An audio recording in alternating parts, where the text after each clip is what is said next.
İndi isə izah edirik sonu B, D, G, C samitlərlə bitən sözlərin tələffüzünü. Yəni, əgər burada 3 hala diqqət yetirmək lazımdır. Birinci vəziyyətdə, əgər sözlərin sonu bu samitlərlə bitirsə, nə baş verir? Məsələn, hərəsinə uyğun bir söz yazaq. Kitab axırı B ilə bitdi. Daha sonra Polad. Kitab axırı B ilə bitdi. Polad axırı D ilə bitdi. Gənc axırı C ilə bitsin. Və tüfəng. Qeyd etdiyimiz kimi 3 vəziyyətə diqqət yetirməliyik. Əgər sözlərin sonu bu samitlərlə bitibsə və bunlardan sonra heç bir şəkilçi və söz gəlməyibsə, yəni müstəqil vəziyyətdədirsə, bu sözlərdən sonra şəkilçi də gəlməsə, söz də gəlməsə, müstəqil vəziyyətdə olsa, bu zaman hansı hadisə baş verir? Həmin samitlər öz qarşılığına keçir. Bunun qarşılığı P, yəni B P-yə keçir. D-nın qarşılığı T, D T-yə keçir. Samitlər öz qarşılıqlarına keçir. Daha sonra C-nın qarşılığı Ç. Yazaq. C-nın qarşılığı Ç qarşılığına keçir və G-nın qarşılığı Ç. Deməli, əgər birinci vəziyyətdə sözlərin sonu B, D, G, C samit səsləri ilə bitərsə və daha doğrusu hərfləri ilə bitərsə, B, D, G, C hərfləri ilə bitərsə və onlardan sonra heç bir söz gəlməsə, şəkilçi gəlməsə, həmin bu samit hərflər qarşılığına keçir tələffüz zamanı. Kitab qarşılığına keçdi. Polad qarşılığına keçir. Gənc burada da qarşılığına keçdi. Tüfəng. Birinci olaraq bu qaydanı yadımıza saxlayırıq. Daha sonra, əgər sözün sonu yenə bu hərflərlə bitərsə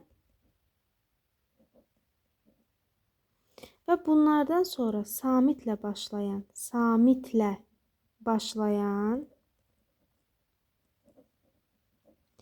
söz və ya şəkilçi gələrsə, samitlə başlayan söz də gələ bilər, şəkilçi də gələ bilər. Söz və ya şəkilçi gələrsə, yenə də həmin samitlər birinci vəziyyətdəki kimi öz qarşılıqlarına keçir. Yenə də həmin samitlər qarşılığına keçir. Məsələn, kitab, rəfi. Özündən sonra samitlə başlayan söz gəldi. Eyni zamanda şəkilçi də yaza bilərik. Məsələn, kitabdan şəkilçi samitlə başladı. Tələffüz şəklinə diqqət yetirək. Yenə də samitlə başlayan söz şəkilçi gələndə birinci vəziyyətdə olduğu kimi olur. Yəni olur, qarşılığına keçir. Kitab, P-yə keçdi bu, rəfi. Niyə? Çünki özündən sonra samitlə başlayan söz gəldi. Kitabdan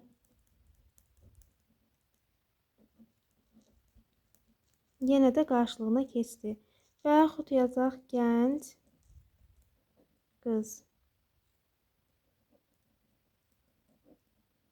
Həm samitlə başlayan söz, həm də samitlə başlayan şəkilçi yazdıq. Gənc qız. Tələffüzünə baxaq. Gənc qız. C-yə keçdi. Şəkilçi gəldiyində gənclər. Gənclər. C-yə keçdi. Deməli, ikinci qaydanı da başa düşdük. İndi keçirik üçüncü qaydamıza. Üçüncü qaydamızda isə əgər sözün sonunda B, D, G, C.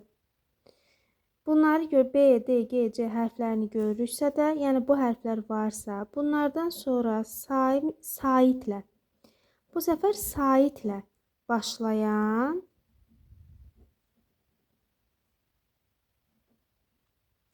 arada hərflər gedir.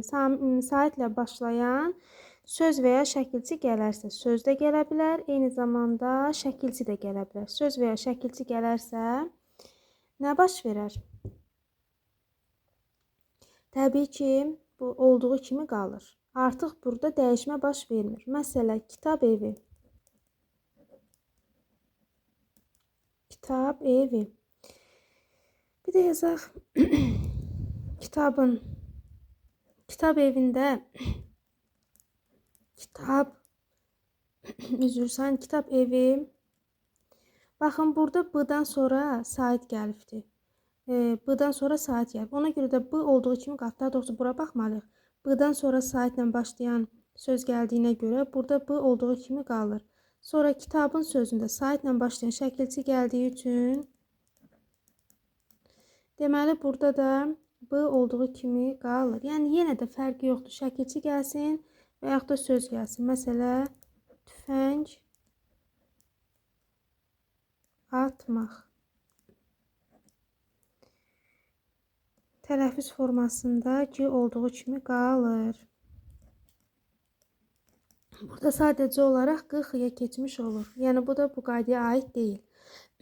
Qaydamız yəni şəkilçilərin tələffüzü deyil. Sadəcə olaraq sözün kökündə b, d, g, c samitləri gələrsə, onlar bəzi vəziyyətlərdə ya qarşılıqlarına keçir və yaxud da olduğu kimi qalır.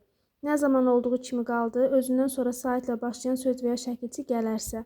Bəs nə zaman qarşılığına keçir? Bir müstəqil formada, yəni özündən sonra heç bir söz, şəkilçi gəlməsin, bir də özündən sonra samitlə başlayan söz və şəkilçi gələndə qarşılığına keçmiş olur.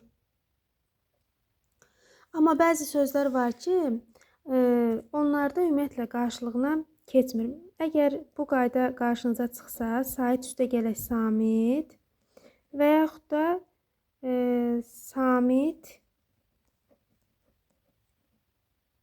sait, samit. Bu vəziyyətdə bu nə deməkdir? Məsələ, ad. Ad bu qayda, ad. Sait, samitdir. Biz bunun tələffüzünü belə versək, məna dəyişmiş olar. Yəni, baxmayaraq ki, axırda D hərfi gəlibdir, o bizə t səsini vermir, müstəqil formatda. Yəni, addan sonra heç bir söz yoxdur, heç bir şəkilçi yoxdur. Amma biz bunu ad kimi versək səhv eləyərik. Çünki məna dəyişir. Ad insana verilən ad mənasında və yaxud əşyalara verilən ad mənasındadırsa, ad bildirirsə də və yaxud heyvanlara verilən ad. Ad deyəndə, yəni əşyanın da adı nəzərdə tutula bilər.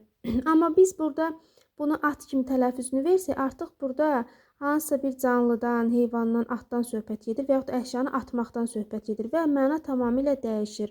Ona görə də sait üstə gələk samit sözlərdə sonu bu hərflərlə bitərsə, əsasən. Biz burada həmişə deməkdə əsasən.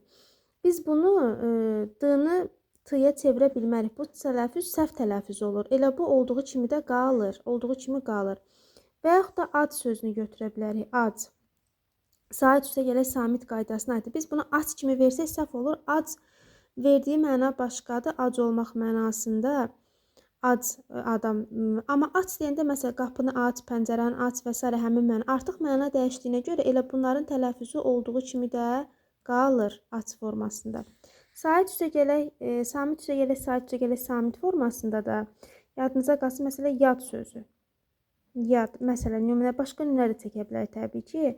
Biz yenə də bunu yad formasında verək. Yad sifət mənasında, yad adam mənasında, bir də insanın yaddaşı, təfəkkürü mənasındadır, d-la verilirsə. Yat olanda da bilirik ki, artıq burada feil yatmaq mənasını ifadə edir. Deməli, burada da uşaqlar, biz dəyişə bilmərik. Baxmayaraq ki, sonun D hərfindən qutarıq, elə o bizə səsdə də D səsini verməlidir. Yəni, bunu da yadda saxlayın.